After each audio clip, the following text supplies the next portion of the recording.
Vamos lá então, Josué 14 diz assim: foram essas as terras que os israelitas receberam por herança em Canaã, e que o sacerdote Eleazar, Josué, filho de Num, e os chefes dos clãs das tribos dos israelitas repartiram entre eles.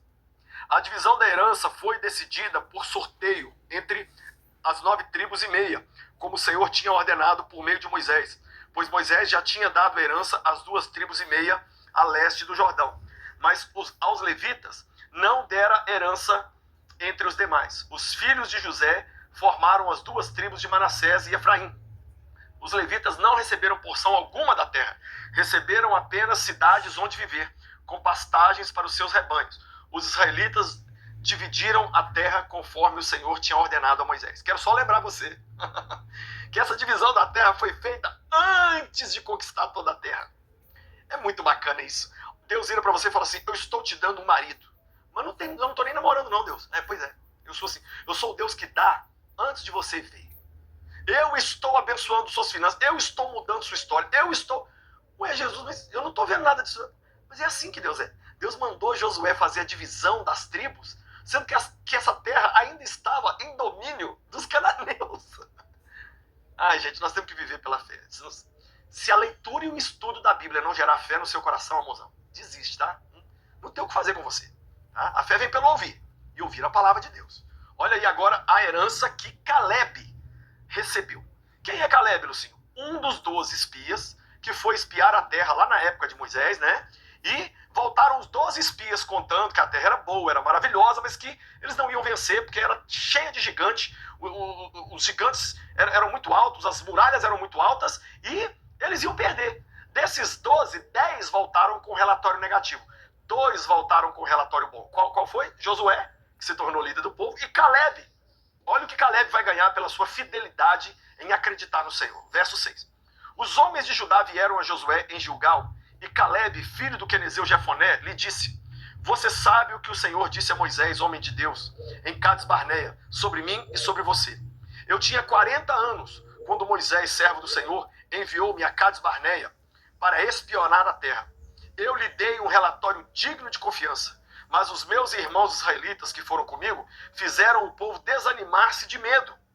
Eu, porém, fui inteiramente fiel ao Senhor, meu Deus. Por isso, naquele dia, Moisés me jurou.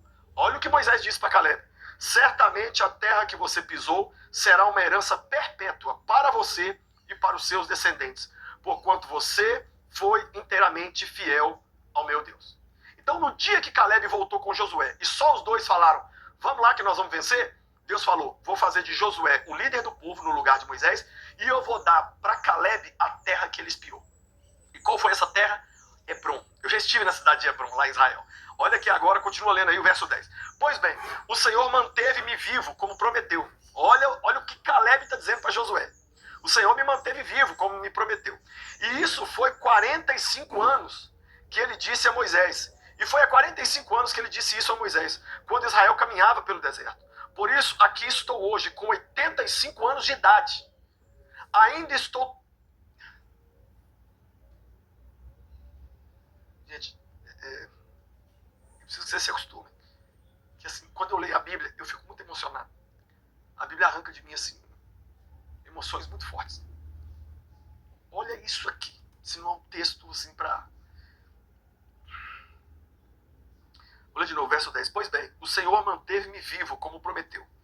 E foi há 45 anos que ele disse isso a Moisés, quando Israel caminhava pelo deserto. Por isso aqui estou hoje, com 85 anos de idade. Ainda estou tão forte como no dia em que Moisés me enviou. Tenho agora tanto vigor para ir à guerra quanto eu tinha naquela época. Gente, você ser fiel a Deus, você envelhece bem. Caleb tinha 85 anos e tinha a mesma força e o mesmo vigor para a guerra e para tudo do que tinha os 40. Olha, gente. Olha se vale a pena ou não ser fiel a Deus. Olha o que Caleb pede para Josué. Dá-me, pois, a região montanhosa que naquela ocasião o Senhor me prometeu. Na época você ficou sabendo que os Enaquins lá viviam, com suas cidades grandes e fortificadas. Mas se o Senhor estiver comigo, eu os expulsarei de lá como ele prometeu. Então Josué abençoou Caleb, filho de Jefoné, e lhe deu Hebron como herança. Josué deu uma cidade que estava lotada de gigante. Olha, pensa. É assim que o nosso Deus funciona, gente. Deus não vai entregar nada de mão beijada pra gente. Ele te entrega, mas vai, por exemplo, Deus te dá um casamento, mas você vai ter que lutar a vida inteira para manter esse casamento. Deus te dá filhos, você vai lutar a vida inteira pelos seus filhos. Deus te dá um ministério, você vai lutar a vida inteira pelo seu ministério. É assim. Não existe isso. Aí toma aqui de mão beijada, tudo pronto. Não. Josué deu uma cidade, ou várias cidades, que Caleb teria que conquistar. Teria que tomar da mão dos gigantes. Né? Verso 14. Por isso até hoje Hebrom pertence aos descendentes de Caleb, filho do quenezeu Jefoné, pois ele foi inteiramente fiel ao Senhor, o Deus de Israel. Hebrom era chamada Kiriat Arba, em homenagem a Arba, o maior dos Enaquins, e a terra teve descanso da guerra. O que significa isso? A cidade de Hebrom, o rei dela, era o maior gigante que já existiu. Esse tal de Arba. E Josué foi lá, matou Arba, passou a cidade no cerol, e ele conquistou a cidade para ele. Ah, se esse texto não falar com você, eu não sei como que Deus vai falar com você não. Pai, nos ajuda a sermos pessoas como Josué, como Caleb, que foram fiéis ao Senhor. E que lá na frente, na velhice, colheram uma velhice saudável, alegre, e que venceram gigantes até na velhice. Deus nos ajuda a não nos sentirmos intimidados, mas a avançar, porque o Senhor tem vitória para nós, em nome de Jesus.